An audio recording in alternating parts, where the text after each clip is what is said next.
നമസ്തേ, ഞാൻ നവജാത ശിശുക്കളെ വീട്ടിൽ കൊണ്ടുപോയതിന് ശേഷമുള്ള പരിചരണത്തെക്കുറിച്ചാണ് പറയുന്നത്. നവജാത ശിശുക്കൾ എന്ന് പറഞ്ഞാൽ ജനിച്ച് 28 ദിവസം വരെയുള്ള കുഞ്ഞുങ്ങളാണ് നമ്മൾ നവജാത ശിശുക്കൾ എന്ന് പറയുന്നത്. അവരുടെ റുട്ടീനായിട്ട് വീട്ടിൽ ചെയ്യാൻ പറ്റുന്ന കെയറുകളെ കുറിച്ചാണ് പറയുന്നത്. അതിന് ആദ്യം വരുന്നത് ഫീഡിംഗ് ആണ്. കുട്ടികൾക്ക് ഫീഡിംഗ് എന്ന് പറഞ്ഞാൽ അമ്മയുടെ പാലാണ് കൊടുക്കുന്നത്, മുലപ്പാൽ.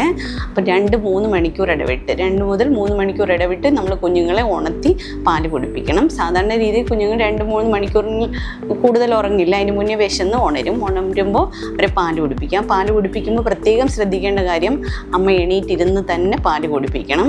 പാല് കുടിപ്പിക്കുമ്പോൾ ശ്രദ്ധിക്കാനുള്ളത് ലാച്ചിങ് കറക്റ്റ് ആവണം. നിപ്പിളിൻ്റെ ഭാഗവും അതിൻ്റെ ചുറ്റുമുള്ള കറുത്ത പോർഷനും കുഞ്ഞിൻ്റെ വായ്ക്കകത്ത് മൊത്തമായി ഇരിക്കണം. ഇല്ലെങ്കിൽ അമ്മയുടെ നിപ്പിളിൻ്റെ അറ്റം പൊട്ടി മുറിവൊക്കെ വന്ന് അമ്മയ്ക്ക് വേദനയാവാൻ സാധ്യതയുണ്ട്.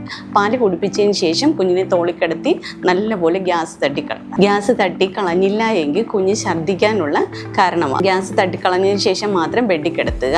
അത് കഴിഞ്ഞിട്ട് കുഞ്ഞിൻ്റെ ഉറക്കമാണ് 24 മണിക്കൂറിൽ 16 മുതൽ 18 മണിക്കൂർ വരെ നവജാത ശിശുക്കൾ ഉറങ്ങും. അതിനിടയിലുള്ള സമയമാണ് അവർ ഉണർന്ന് പാല് കുടിക്കുകയും ഉണർന്നിരിക്കുകയും ചെയ്യുന്നത്. കുഞ്ഞിനെ ഉറക്കി കഴിഞ്ഞാൽ അമ്മയുടെ കൂടെ അമ്മയുടെ ബെഡിൽ തന്നെ കിടത്തുക. പ്രത്യേകം പില്ലോയോ തലയോ ഒന്നും പൊക്കി വെക്കേണ്ട ആവശ്യമില്ല. അമ്മയുടെ സെയിം ബെഡിൽ തന്നെ കുഞ്ഞിനെ അമ്മയുടെ അടുത്ത് തന്നെ വെച്ച് കിടത്തി ഉറക്കുക. 3 മണിക്കൂർ കൂടുതൽ കുഞ്ഞ് ഉറങ്ങി പോവുകയാണെങ്കിൽ ഉണർത്തി പാല് കുടിപ്പിക്കണം. പിന്നെ കുഞ്ഞിൻ്റെ വൃത്തി, പൊക്കിൾക്കൊടി വീണതിന് ശേഷം മാത്രമാണ് നമ്മൾ വെള്ളം ഒഴിച്ച് കുഞ്ഞിനെ കുളിപ്പിക്കാൻ പറയുന്നത്.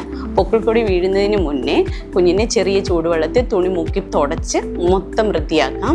തുടപ്പിച്ചതിന് ശേഷം എപ്പോഴും പൊതിഞ്ഞ് വെക്കണം. പൊതിഞ്ഞ് വെക്കുന്നത് എന്ന് പറഞ്ഞാൽ കുഞ്ഞിന് ഒരു മാക്സിമം ചൂട് മെയിൻറ്റെയിൻ ചെയ്യാൻ വേണ്ടിയിട്ടാണ്. അതിന് വേണ്ടിയിട്ട് നമുക്ക് സോക്സുകൾ ഇട്ട് കൊടുക്കാം, കൈ ഗ്ലൗസ് ഇട്ട് കൊടുക്കാം. ഈ ചൂട് കാലാവസ്ഥയിൽ കോട്ടൺ തുണികൾ ഉപയോഗിച്ച് പൊതിയുക. തണുപ്പുള്ള സമയത്ത് മാത്രം, അതായത് കുഞ്ഞ് ഓവർ ഹീറ്റഡ് ആവാനും പാടില്ല, തണുത്ത് പോവാനും പാടില്ല. ഭയങ്കരമായി പൊതിഞ്ഞു വെച്ചാൽ കുഞ്ഞ് ഒരുപാട് ചൂടായി പോവാം. അതുകൊണ്ട് മിതമായ രീതിയിൽ പൊതിഞ്ഞു വയ്ക്കുക. പൊക്കിൾക്കൊടി വീണ് കഴിഞ്ഞ കുഞ്ഞിനെ ആണെങ്കിൽ നമുക്ക് എണ്ണ തേച്ച് സോപ്പ് തേച്ച് കുളിപ്പിക്കാം. മൈൽഡ് ആയിട്ടുള്ള കുഞ്ഞുങ്ങളുടെ ഏതെങ്കിലും സോപ്പ് ഉപയോഗിക്കാം.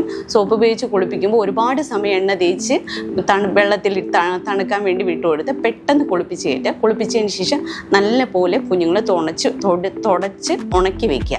പൊക്കിൾ വീഴുന്ന ഭാഗത്ത് മരുന്നോ എണ്ണയോ ഉപ്പെണ്ണയോ ഒന്നും ഉപയോഗിക്കേണ്ട ആവശ്യമില്ല. എപ്പോഴും തുടച്ച് വൃത്തിയാക്കി ഉണക്കി വെച്ചിരുന്നാൽ മതി. പൊക്കിളിൻ്റെ ഭാഗത്ത് നിന്ന് എന്തെങ്കിലും ഡിസ്ചാർജോ സ്മെല്ലോ എന്തെങ്കിലും വരുന്നെങ്കിൽ ഡോക്ടറിനെ കാണിക്കേണ്ട ആവശ്യമുണ്ട്. എന്നാൽ മാത്രമേ മരുന്നിൻ്റെ ആവശ്യമുള്ളൂ. പിന്നെ ഡൈപ്പർ ഉപയോഗിക്കുന്ന കുഞ്ഞുങ്ങളെ 2 മുതൽ 3 മണിക്കൂറിനകത്ത് ഇടയിൽ ഡൈപ്പർ ചേഞ്ച് ചെയ്യണം.